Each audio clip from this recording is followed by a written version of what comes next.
안녕하세요. 저는 평범한 가구회사에 다니고 있는 30대 회사원이자 한 아이의 엄마입니다.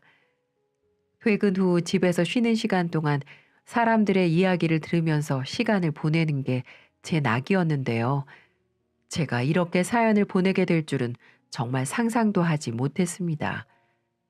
이렇게 사연을 보내게 된 데는 아주 긴 이야기가 있어요. 오늘 저의 사연의 주인공은 바로 저의 시어머님이에요. 다들 결혼을 하고 나서 시댁과 트러블 한 번 없는 집은 없을 텐데요. 저희 시어머니는 좀 특출난 분이셨어요. 허영심이 가득하고 연세가 있으심에도 아직도 공주 대접을 받길 바라시던 분이었죠. 그로 인해서 정말 힘든 일들이 참 많았는데요. 이제는 속 시원하게 저만 생각하며 지내고 있지만 그동안 있었던 일을 살짝 이야기해 보려고 합니다. 저는 평범한 TV 광고에 나올 정도의 가구 회사에 다니고 있습니다. 남편도 거기에서 만나게 되었죠. 어린 시절에는 저만의 꿈을 가지고 살아갈 거라고 생각했지만 성인이 된 후에 현실에 치이다 보니 저의 꿈과는 거리가 있는 회사를 들어가게 되었어요. 남편은 저와 같은 팀에서 근무를 하고 있는 대리님이었는데요. 김대리, 김대리가 신입 좀 잘 챙겨줘. 옆자리니까 많이 좀 알려주고. 아유, 당연하죠. 혜인 씨, 가구 회사는 처음이라고 했죠? 모르는 거 있으면 언제든지 물어봐요. 감사합니다, 대리님. 열심히 할게요. 이처럼 남편은 제가 신입 때부터 저를 본의 아니게 전담마크 하게 되면서 저와 인연을 이어가게 되었습니다. 사람이 참 친절하고 인상이 맑다는 생각이 들었는데요. 회사 내에서도 평판이 굉장히 좋은 사람이었더라고요. 사실 처음에는 그냥 회사 대리님이어서 잘 보이고 싶던 것도 있지만 시간이 지날수록 이 사람의 친절함에 점점 정이 가게 되었고 남편도 저와 같은 마음이었던지 어느 날 회식이 끝나고 저를 바래다 주면서 고백을 하는 겁니다. 저도 항상 같은 마음이었기 때문에 흔쾌히 받아들이게 되었고 홍기가 꽉 찬 남녀이니만큼 결혼 이야기까지 빠르게 오가게 되었답니다. 이렇게 직장부터 결혼까지 다 성공했다고 생각을 하니까 절로 뿌듯해지곤 했는데요. 그 사람에게 잘 보이고 싶은 마음에 어머님, 아버님을 뵙고 정식으로 인사드리고 싶다고 하니까 글쎄, 난 인사를 드리는 것도 내가 혜인 씨 부모님께 먼저 인사를 드리는 게 맞다고 생각해. 우리 부모님은 그 다음에 천천히 같이 가자. 라고 이야기하는 겁니다. 이런 남자 어떻게 놓칠 수 있겠습니까? 그렇게 저희 부모님을 만나게 되었고 예비 시부모님들도 뵙게 되면서 자연스럽게 결혼 이야기가 오가게 된 것 같아요. 양쪽 부모님들께서도 같은 회사에 다니고 있고 서로 부족함 없는 환경에서 자랐기 때문에 더 이상 잴 것이 없다고 생각하셨는지 빠르게 상견례 날짜를 잡자고 말씀하셨어요. 인사를 드릴 때 오랜 시간 같이 있던 건 아니었지만 그때 보았던 영철 씨의 부모님은 정말 좋으신 분들이었어요. 구김살 없이 밝은 모습은 물론 어머님이 너무 젊고 예쁘게 사시는 모습을 보면서 가정이 참 화목하구나라는 걸 느낄 수 있었거든요. 그렇게 빠르게 날짜를 잡고 상견례를 하게 되었어요.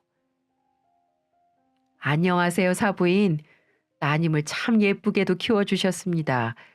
어찌나 싹싹하고 예쁘던지 저도 딸이 있었다면 했었다니까요. 아이고, 아닙니다. 저희 딸 예쁘게 봐주셔서 정말 감사드려요. 김서방도 어찌나 사람이 싹싹하고 구김살이 없는지 아주 저희가 이렇게 가르친 거 없는 딸을 그냥 보내도 되나 싶네요. 아우 참, 김서방이라고 부르기는 아직 이른가요? 아닙니다, 사부인. 너무 듣기 좋은걸요. 저도 혜인이를 며느라기가 아닌 딸로 생각하고 받아들이려고 합니다.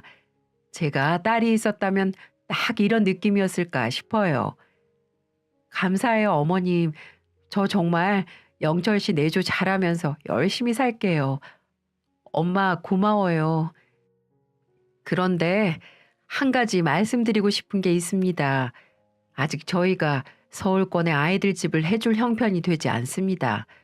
애들도 안정적인 직장을 가지고 있어서 먼 곳에 자리를 잡기에는 여러모로 힘들어질 것 같아 당분간 저희 집에서 애들 돈 모을 때까지 합가를 하면 어떨까 합니다. 사실 이 부분에 대해서는 그이에게 들어서 잘 알고 있었습니다. 저희가 모아둔 돈이 있다고 해도 회사를 다닌 지 그렇게 오래된 것도 아니었기 때문에 당장 회사 근처 서울권에 자리를 잡기는 무리였고, 그렇다고 월세를 살자니 돈을 모으는 것도 너무 빠듯할 것 같아서 당분간이라도 지내면서 열심히 돈을 모아 분가를 하러 나오자라고 이야기가 된 상태였죠. 저희 엄마 아빠에게도 제가 어느 정도 기뜸을 들여놓은 상태였기 때문에 아무런 분쟁 없이 이야기를 나눌 수 있었습니다. 그리고 길면 1, 2년 정도 그 집에서 머무르기로 했죠. 사실 엄마랑 아빠가 처음부터 흔쾌히 허락을 한 건 아니었어요. 너희가 그 집에 들어가서 산다고? 시부모님 모시고 산다는 게 쉬운 게 아니야. 그냥 월세라도 작게 들어가서 천천히 내 집 마련하는 건 어떻겠니? 엄마 아빠는 네가 너무 걱정돼서 그래. 괜찮아 엄마. 그냥 최대한 돈 아끼자 생각하면서 꾹 참고 버텨보면 돼. 엄마도 나 싹싹하고 잘하는 거 알잖아. 우리 시어머님, 시아버님도 참 좋은 분들이라서 잘 살 수 있어. 걱정하지 마요. 그래. 그럼 우리는 김서방만 믿을게. 시댁살이 하게 되면 남편의 중재 역할이 무엇보다 중요해. 이렇게 상견례까지도 잘 마무리가 되었고 결혼식 날에는 진심 어린 편지까지 써와 주셔서 낭독을 해주셨습니다. 그 와중에도 남편에 대한 이야기보다 저에 대한 칭찬이 정말 많았어서 주변에서 다들 너네 시어머니 너무 좋으시다. 엄청 젊어 보이시던데 일찍 결혼하셨나 봐. 라며 어머님의 칭찬을 하기 바빴죠. 이렇게 결혼식을 찾아주신 소중한 하객 여러분, 한 분 한 분께 인사를 드리고 싶지만 작은 편지로나마 보답하고 싶습니다. 저희 영철이는 어린 시절부터 속 한 번 썩이지 않고 잘 커준 소중한 아들입니다. 그런 아들이 장가를 간다고 하니 서운한 마음이 드는 것도 사실이었어요.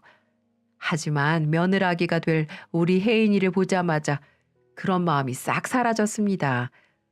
어쩜 이렇게 싹싹하고 예쁜 아가씨가 있는지 싶었다니까요.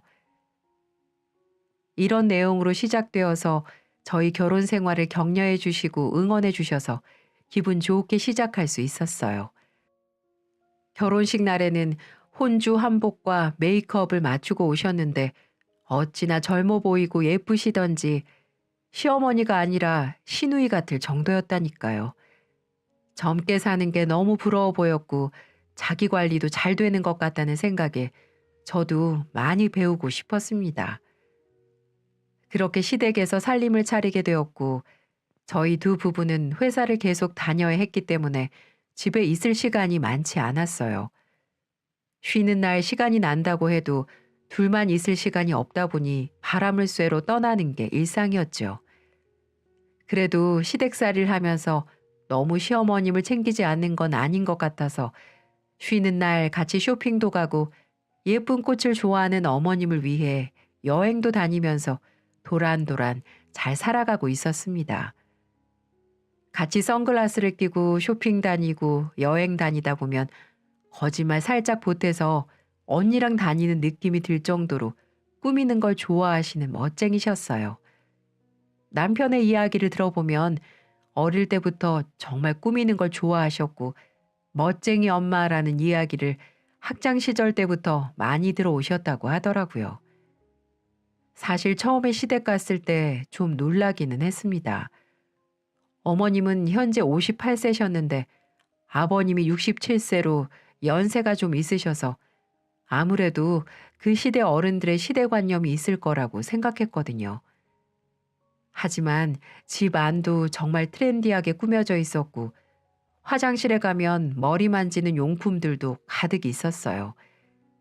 그래서 처음에는 어머님은 젊으신 분이니까 걱정할 게 없다고 생각했고 오히려 아버님이 교육청에서 근무를 하시다 정년 퇴직까지 하시기도 했고 연세도 좀 있는 분이라 집에서 고지식한 것 때문에 불편하면 어쩌지 라는 생각을 했었거든요.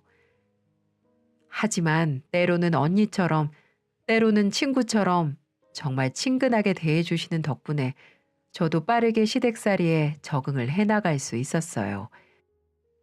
이 결혼으로 인해 앞으로 일어나는 모든 상황들에서 내 편이 생긴 거라고 생각했죠. 어머니, 일어나셨어요? 얼른 식사하세요. 아침 준비했어요.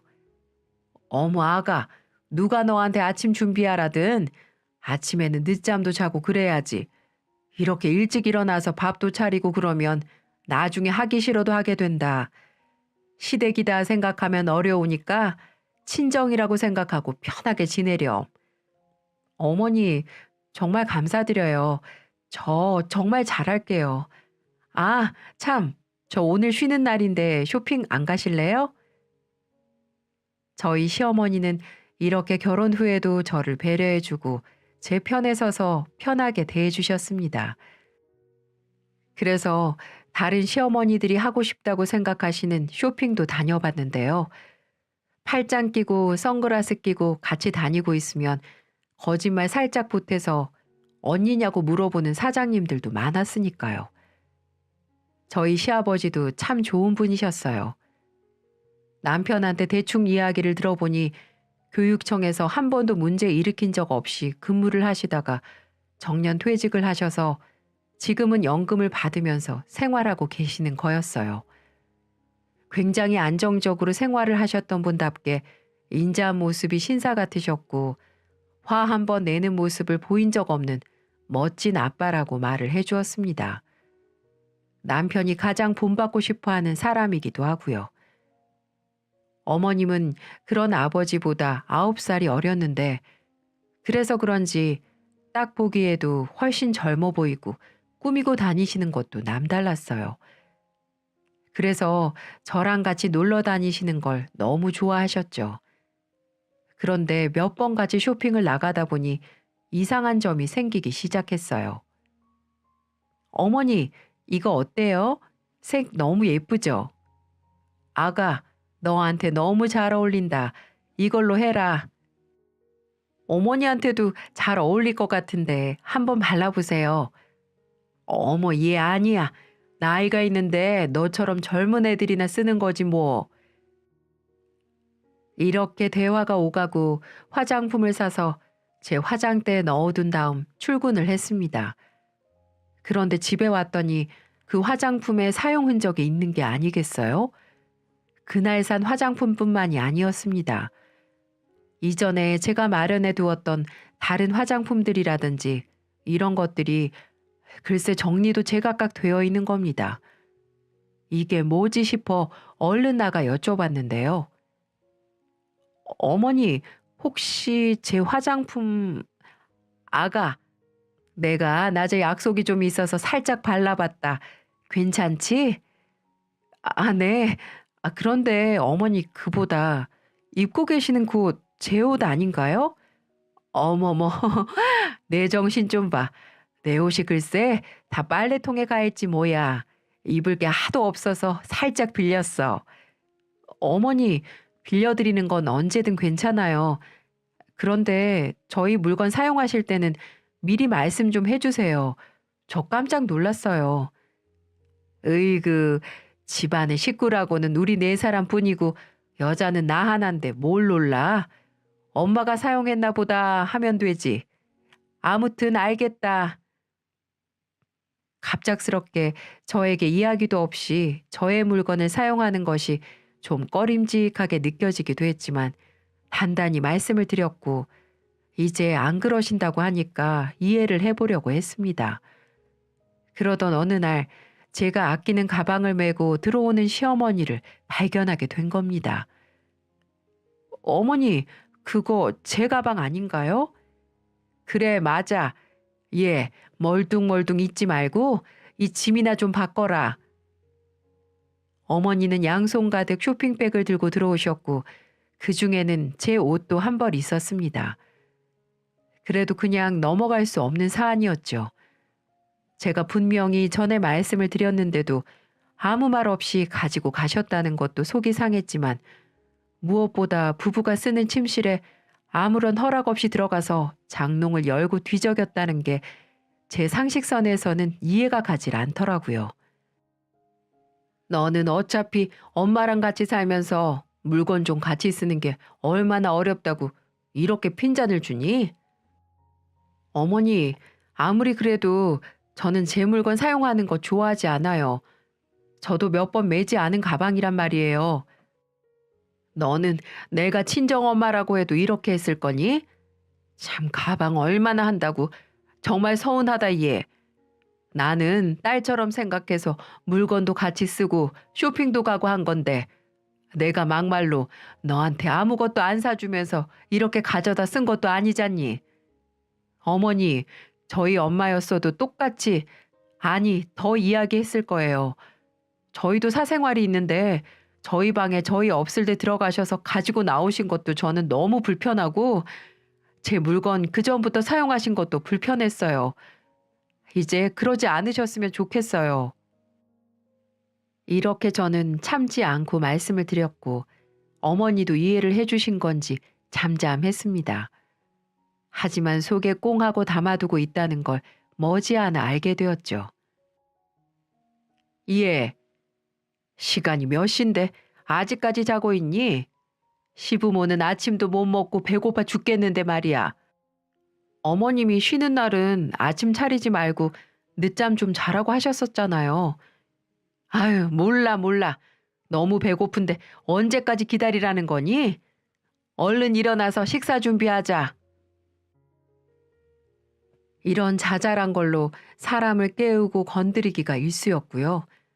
갑자기 총각무가 한가득 집으로 배달 온 적도 있었어요. 예, 우리 가족이 총각김치를 참 좋아해서 내가 주문을 했는데 급하게 약속이 잡혔지 뭐니. 이거 나 올 때까지 다 담궈 놓아야 한다. 네? 어머니, 이 많은 양을 어떻게 혼자 다 담궈요? 저 내일 출근도 하는데요. 예, 집에서 하는 게 뭐가 있다고 이깟 김치도 하나 못 담근다고 하니? 이거 오늘 안 담그면 다 썩어 버리니까 얼른 담궈놔. 나는 나갔다 오마. 그 많은 양을 혼자서 다 하기에는 너무 버거웠고 어머님이 저번 사건으로 저한테 복수를 하려는 심보인 게 너무 빤히 보여서 머리를 굴리다가 신랑한테 바로 전화를 했죠. 그리고 함께 김치를 오순도순 담그고 있었답니다. 몇 시간 후 현관문 여는 소리가 들리고 시모가 들어왔는데 들어오자마자 글쎄 소리를 버럭 지르는 겁니다. 어머 얘, 지금 뭐 하는 거니? 왜 영철이가 김치를 담그고 있어? 어머님이 오늘까지 해놓으라고 하셨잖아요. 이 많은 양을 혼자 어떻게 다 하겠어요? 아버님도 도와주겠다고 오고 계시는데요. 뭐야? 힘들게 일하는 남자들 끌어다가 김치를 담그게 해? 네가 제정신이야? 아버님이랑 이이가 잘 먹는다고 담그라고 하신 거라서 같이 담궈 버릇한 줄 알았죠. 그럼 저 없을 때는 이 많은 양을 혼자 다 하신 거예요? 에? 아니야 여보. 우린 김치 거의 사 먹었는데. 엄마, 갑자기 무슨 총각김치를 이렇게 많이 해요? 잔칫날이에요? 아, 아니. 우리도 해 먹어 버릇해야지. 영철이 너는 얼른 일어나서 방에 들어가서 쉬어라. 아니에요, 엄마. 이 사람도 힘들게 내일 출근해야 하는데 빨리 제가 도와서 일찍 끝내야죠. 이때 시어머니의 울그락불그락 달아오른 얼굴이 아직도 기억이 납니다. 어찌나 화가 잔뜩 나 계시는지요. 이거 말고도 저 없을 때 세 식구 오손도손 잘 얘기하다가 제가 거실로 나오면 대화가 끊기는 듯한 느낌을 받은 적도 많았어요. 그래서 남편하고도 이야기를 해보았습니다. 여보, 혹시 어머님이 나한테 아직 꽁에 있으시대? 그게 무슨 소리야? 아니, 자꾸 우리 방에 오셔서 내 물건 허락 없이 사용하시니까 안 그래 주셨으면 한다고 말씀드렸거든. 그런데 그 이후로 좀 쌀쌀 맞아지고 그런 것 같아서. 그래? 내가 보기에는 똑같아서 잘 모르겠네. 기분 탓일 거야. 엄마가 좀 소녀 같은 부분이 있으셔서 잠깐 삐지고 그러긴 해도 담아두는 스타일은 아니야. 내가 이상한 건가 싶어서 별 생각을 안 하고 있던 찰나 시어머니가 저를 마음에 안 들어 하고 있다는 걸 알게 된 결정적인 사건이 있었어요. 시어머니는 통화 중이었죠. 그래, 그래, 민수 엄마. 아유, 말도 마. 내가 아주 딸 하나 만들고 싶어서 친근하게 다가갔다가 민망하고 부끄러워서 참. 원래 딸들은 그러니? 그치? 아니지? 나를 아주 이상한 도둑 취급을 하더라니까. 그래, 그래. 아유, 집에 여자가 잘 들어와야 한다더니 우리 집은 아주 망했다, 얘. 처음에는 아주 싹싹하고 말 잘 듣는 애가 들어온 줄 알았지. 이럴 줄 알았으면 애저녁에 내가 우리 영철이 뜯어 말렸을 거다. 민수는 장가 잘 보내야 해. 그냥 늦게 가라고 할 걸 그랬나 봐. 저는 듣자마자 제 이야기임을 직감할 수 있었습니다. 이대로 넘어가기에는 앞으로 합가 생활을 해야 하는 저에게 너무도 막막한 앞날이 펼쳐질 것 같아서 터놓고 이야기를 해보고 싶어서 어머님 통화 끝나는 대로 방으로 찾아갔습니다. 어머님, 잠시 들어가도 될까요? 무슨 일이니? 다름이 아니라 대충 통화 내용 들었어요. 어머님 제 얘기하신 거 맞죠? 무슨 통화 말하는 거니? 너는 남의 통화도 엿듣고 그러니? 지나가는 길에 무심코 들려서 들은 거예요. 어머니, 솔직히 말씀해 주세요. 저 뭐 마음에 안 드는 거 있으세요? 혹시 저번에 가방 때문에 그런 거예요? 그래, 말 나왔으니 이야기하마. 나는 네가 딸 같아서 같이 좀 쓰자고 하고 사용했던 건데 그걸로 그렇게 면박을 주는 며느리가 어딨니? 네가 나를 엄마처럼 생각하지 않아서 나도 너를 딸처럼 생각 안 하는 거다. 어머니, 민망하게 했다면 정말 죄송해요. 하지만 제가 제 물건 만지는 걸 좋아하지 않아요. 말씀드렸던 것처럼 저도 몇 번 메고 나간 적 없는 힘들게 산 가방이어서 그래요. 네 방 그럴 거면 왜 여기 들어왔니? 예쁜 것들이 많아서 나도 한번 젊어 보이고 싶은 마음에 메고 나가봤다. 그게 그렇게 잘못이니? 어머님은 결국 마음을 풀지 않으셨고 저도 더 이상 이야기를 하면 감정적으로 싸움만 될 것 같아서 그냥 도로 나오게 되었습니다. 퇴근 후 남편에게 이 상황을 이야기했고 남편은 사실 100% 믿는 눈치는 아니었지만 그래도 어느 정도 제가 힘들어하고 있는 걸 인지하게 된 것 같았어요. 남편과 이 상황을 어떻게 하면 좋을까 고민하던 찰나 소중한 가족이 찾아오게 되었죠. 제가 임신을 하게 된 겁니다. 저희 부부가 너무도 기다리던 일이었기에 다들 축복을 해주길 바랬고 시어머님도 아들이라는 말에 신이 나셨는지 그때부터는 저를 그렇게 신경 쓰고 계시는 것 같지 않았습니다. 저의 착각이기는 했지만은요. 그렇게 아들을 출산하고 나서 조리원에서 2주 동안 몸조리를 한 뒤 집으로 돌아가면서도 불안한 마음이 있었습니다. 출산 휴가까지 쓴 마당에 집에서 하루 종일 어머님과 붙어 있어야 할 텐데 육아 스트레스에 그것까지 어떻게 감당을 해야 하나라는 생각도 들었죠. 2주간 몸조리 했다고 해서 끝이 아니다. 당분간 아이는 내가 봐줄 테니 너는 몸부터 얼른 회복하거라. 어머님이 다행히 이렇게 감사히 말해주셔서 저도 빠르게 회복을 해볼 수 있었는데요. 벌써 쑥쑥 자란 아이는 어느 정도 짚고 걷는 정도까지 할 수 있게 되었고, 말도 어느 정도 알아듣는 듯 보였습니다. 아직 말을 뱉을 수 있는 정도는 아니었죠. 저는 회사로 복귀를 했고, 낮에는 어린이집도 가고 하다 보니 마음의 여유도 생기던 찰나였습니다. 준영아, 너희 엄마가 괴롭혔어요? 아이고, 불쌍한 우리 손주. 엄마를 잘못 만났네. 누가 그랬어? 할미가 떼찌 해줄까? 준영아, 아빠한테 이제 애기 그만 낳아달라고 해라. 날은 있어봐야 아무짝에도 소용이 없어. 엄마 하는 것 좀 봐라. 우연찮게 듣게 된 시어머니의 말들. 시어머니는 저희 아들을 봐주실 때마다 그렇게 제 험담을 하고 계셨던 겁니다. 제가 들은 것만 이 정도인데 평소에 얼마나 안 좋은 이야기들을 많이 하셨겠어요. 어머니, 무슨 말씀을 하시는 거예요? 어머, 깜짝이야. 얘, 인기척도 없이 언제부터 거기 있었니? 어머니, 준영이한테 그런 이야기 하시면 어떡해요? 아이가 저 싫어하기라도 하면 어쩌시려고요? 얘는 뭐 내가 없는 말 했니? 그리고 애가 아직 말을 알아듣기를 하니 말을 하기를 하니 이 정도 다 하면서 사는 거야. 어머니, 아무리 말을 못한다고 해도 애들은 다 알아들어요. 엄마랑 아들 떼어놓으려고 하시는 것도 아니고 뭐 하시는 거예요? 그럼 네가 회사 그만두고 집에서 직접 키우지 그러니? 이 어린애를 어린이집에 보내고 이 나쁜 엄마 같으니라고. 어머니! 더 이상 멈출 기미가 보이지 않는 어머니 때문에 하루하루 피가 마르는 기분이었습니다. 회사에 있어도 불안한 마음이 들어서 어떻게 해야 하나 머리를 굴리고 있던 와중 아이는 쑥쑥 자라고 있었죠.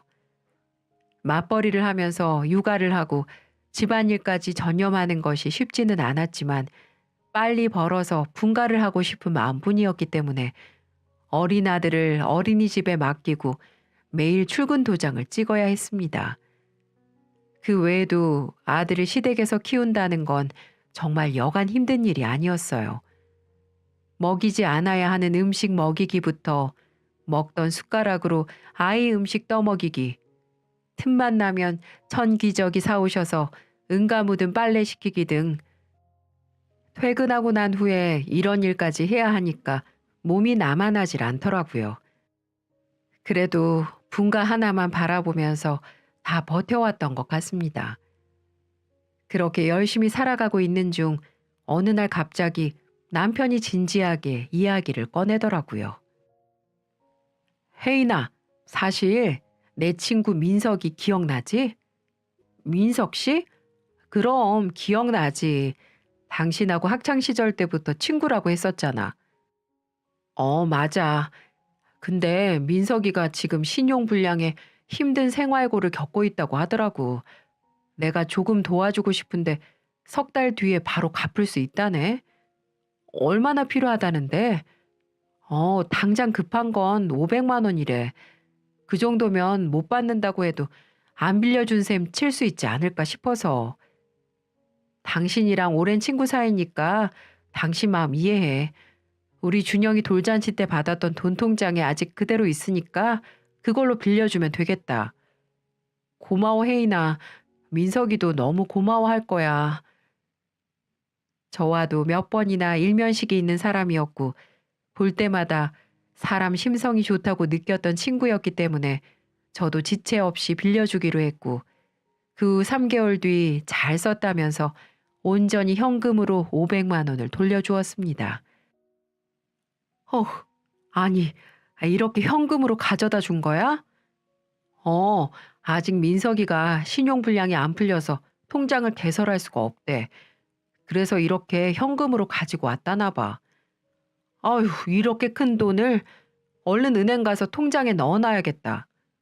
오늘 내일 주말이니까 월요일 되는 대로 찾아가서 내가 넣어둘게.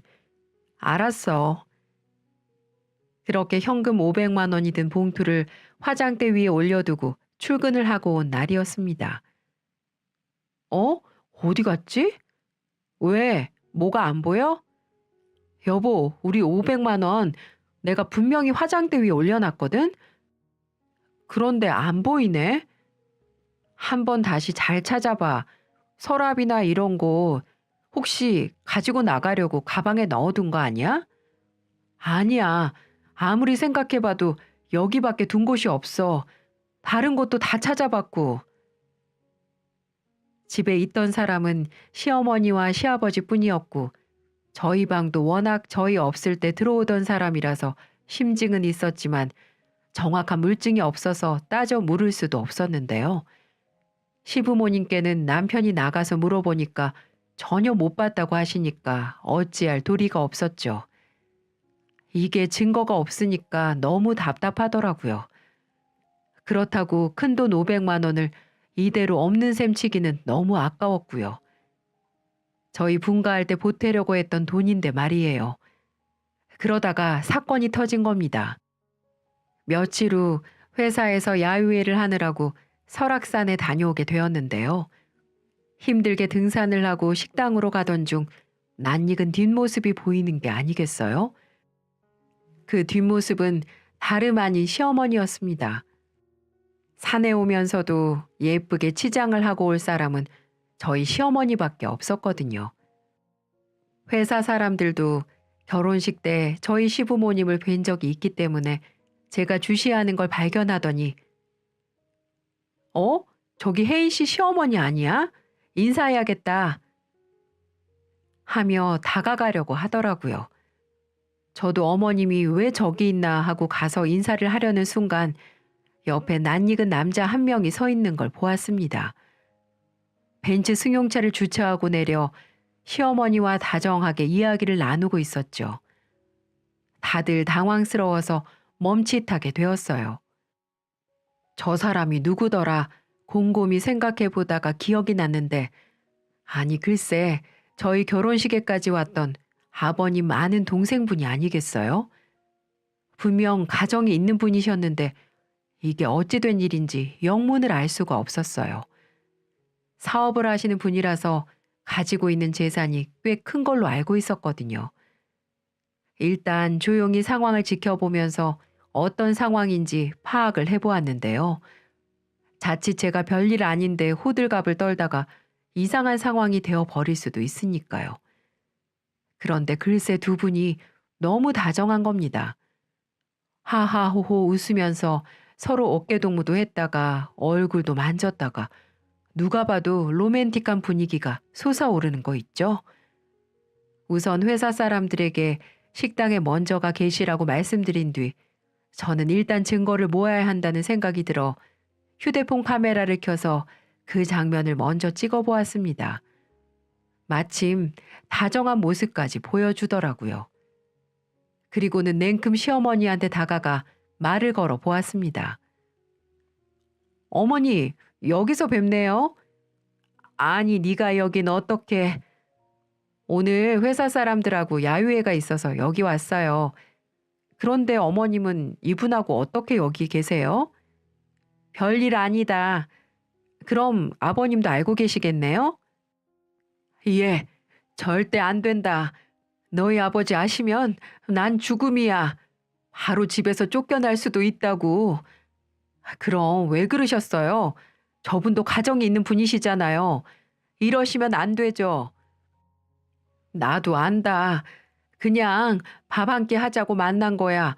다른 의도는 없었어. 휴, 일단 물 한 잔 마시고 올게요. 너무 놀란 마음을 진정시키려 물을 한 잔 마시다가 갑자기 머릿속에서 번쩍이는 아이디어가 떠오르는 거 있죠? 회사 사람들에게도 민망하고 이걸 어떻게 말해야 하나 하고 머리를 정리하고 있었는데 이번 기회에 제가 알고 싶었던 진실을 확인하고 싶었어요. 그래서 바로 휴대폰 녹음기를 켜고 시어머님한테 다시 갔습니다. 어머님, 솔직히 말해보세요. 지금 바람 피우고 계시는 거죠? 정말 이러시면 안 돼요. 그래, 네 말이 맞다. 솔직히 그이보다 더 능력 있고 멋진 사람이잖니. 나를 얼마나 예뻐해 주는지 몰라. 집에서 절대 못 받던 대접을 여기에서 다 받는다고. 아휴, 아버님이 아시면 이거 뒤집어지는 일인 거 아시죠? 당연히 알지. 얘야, 내가 미안하다. 다시는 이런 일 없을 테니 그이한테만 말하지 말아다오. 내가 이렇게 빌게. 그럼 솔직히 말해주세요. 저희 방 화장대에 있던 500만 원 가지고 가셨어요? 안 가지고 가셨어요? 사실 저는 다 알고 있어요. 그냥 어머님이 솔직하게 말해주시길 바랄 뿐이에요. 그 돈 돌려달라고 할 생각도 없고요. 이실직고 하시면 불륜 저지르신 거 눈 딱 감아드릴게요. 아가, 이렇게까지 해야겠니? 그래, 내가 가지고 갔다. 네가 괘씸하기도 하고 너희 시아버지는 용돈 한 푼 안 가져다 주고 답답해서 그랬어. 어머니, 어쩜 그러실 수가 있어요? 그 돈 우리 준영이 돌잔치 때 받은 돈이었어요. 미안하다. 내가 어리석었어. 근데 너희 시아버지에겐 비밀로 해주는 거지? 알았어요. 두 분 데이트 잘 마무리하고 오세요.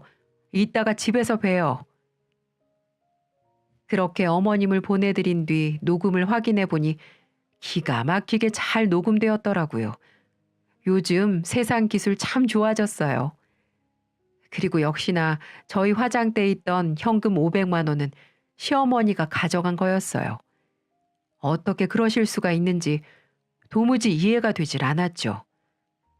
시어머니가 정신을 차렸으면 좋겠다고 생각했지만 이렇게 두 눈으로 불륜 현장을 목격하고 돈까지 훔쳤다는 이야기를 듣게 되니까 저도 더 이상의 방법이 없다고 생각했습니다.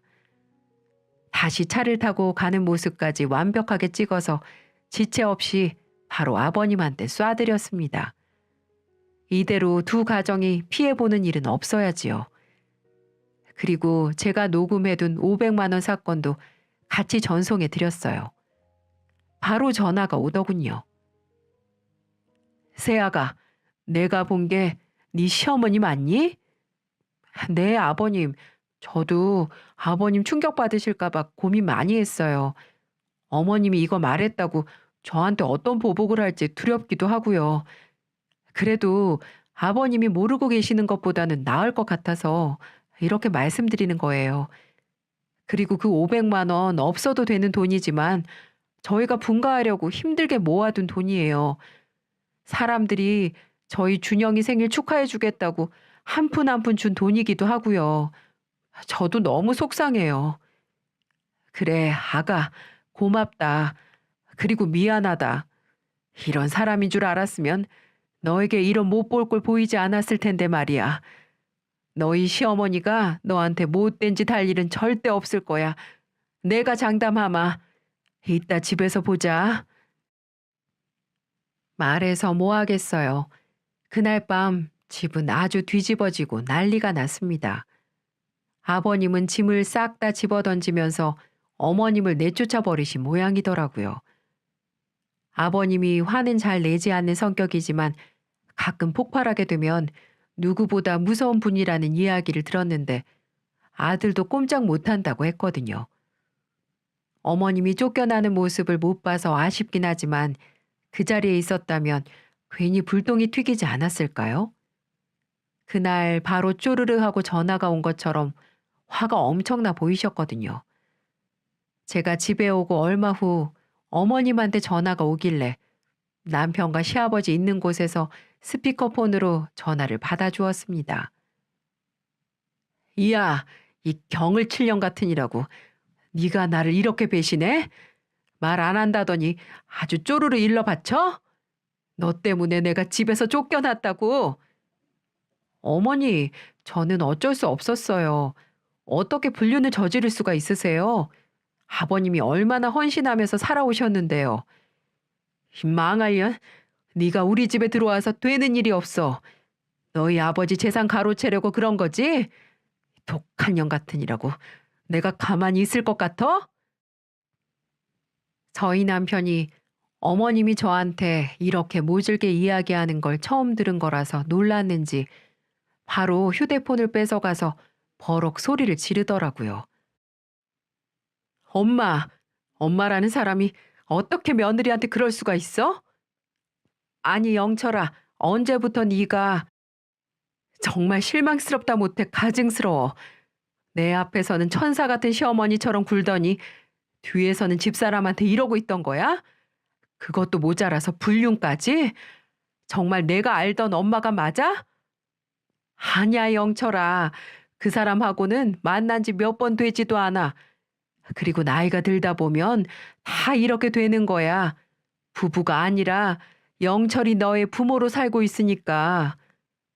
엄마 그럼 아빠를 사랑하지 않았다는 거야? 아니 그리고 우리 준영이 돌잔치 때 받은 500만 원도 정말 엄마가 가져간 게 맞아? 영철아, 엄마 말 좀 들어봐. 엄마는 훔쳐간 게 아니야. 그냥 네 처가 너무 괘씸해서 잠깐 가지고 있다가 돌려주려고 한 거야. 정말 그게 다야. 엄마가 사람이야? 어떻게 아들내외한테 그런 짓을 할 수가 있어? 나 이제 창피해서 혜인이 얼굴 어떻게 보라고. 참 바보 같으시죠? 시아버지가 듣는 줄도 모르고 다 이야기를 하고 있더라고요. 듣고 있던 시아버지도 크게 노하시면서 바로 전화를 가지고 가셨습니다. 뭐야? 이 여편네가 정말 정신을 아직도 못 차렸네? 아니 여보, 당신도 듣고 있었어요? 아니에요. 오해예요. 나는 당신밖에 없잖아요. 다시는 우리 주변에 얼씬도 하지 마. 그리고 혜인이한테 전화해서 이렇게 보복할 생각 꿈에도 하지 말라고. 위자료 한 푼 없이 쫓겨나는 줄 알아. 시아버지는 주변에 인맥이 워낙 좋으신 분이어서 금세 이혼 소송을 알아보고 진행 중에 있으시더라고요. 제가 보내드린 사진과 녹음들, 그리고 마지막에 전화 통화한 것까지 싹 다 녹음해서 보내드린 덕에 증거도 충분하고 이제 시모는 맨몸으로 쫓겨난 일만 남은 거라고 합니다. 아버님이 조금 더 알아보니 애저녁부터 꾸미고 치장하는 걸 좋아할 때부터 바람을 밥 먹듯이 피고 다니던 분이었더라고요. 주변 사람들 사이에서는 이미 알려져 있는 사실이었어요. 동네 망신이고 가정 망신이라고 하시면서 아버님은 이사를 앞두고 계신답니다. 시골에 가서 조용히 살고 싶다고 하시네요. 500만 원은 안 쓰고 잠깐 가지고 간 거라고 하시더니 홀랑 써버리셨는지 몇 달만 시간을 달라고 싹싹 빌어서 영철 씨가 시간을 두고 기다려주기로 했습니다. 더 이상 인연을 이어나가고 싶진 않다고 하지만 저희가 힘들게 모은 돈을 빼앗기고 싶진 않았거든요. 처음에는 참 좋은 시어머니였는데 결혼하고 보니 싹 바뀌어 버리는 건 물론이고 도벽까지 있으셔서 화장품에 옷에 손주돈까지 훔치시고 세상 참 오래 살고 볼 일이죠. 그래도 그런 시어머니 밑에서 이렇게 착한 남편이 나왔다니 의지할 곳이 있어서 다행이라는 생각이 들어요. 그이에게는 엄마가 어떤 사람인지 알게 한 것에 대해서 사실 미안하기는 해요. 그이는 아무 잘못이 없으니까요. 하지만 언젠가 알게 될 일이고 저희 아들 돈에 손댄 것까지 비밀로 해줄 수는 없었답니다. 참 세상 좁은 것 같아요. 야유회를 갔다가 시모의 불륜 현장을 목격할 줄은 꿈에도 몰랐죠. 어머님도 그런 생각을 못했기 때문에 거기에서 대놓고 불륜 행각을 저지르신 것 같네요. 저의 사례는 여기까지예요. 나름 통쾌하다고 생각하고 있는데 여러분들은 어떠셨나요? 다시 한번 시어머님은 친엄마가 될 수 없고 며느리는 딸이 될 수 없다는 것에 대해서 크게 공감하게 되는 사건이었어요. 앞으로는 남편, 시아버지에게 내조 잘하면서 살아가려고요. 긴 이야기를 들어주셔서 감사하고 여러분들에게는 항상 좋은 일만 가득하시길 바랄게요.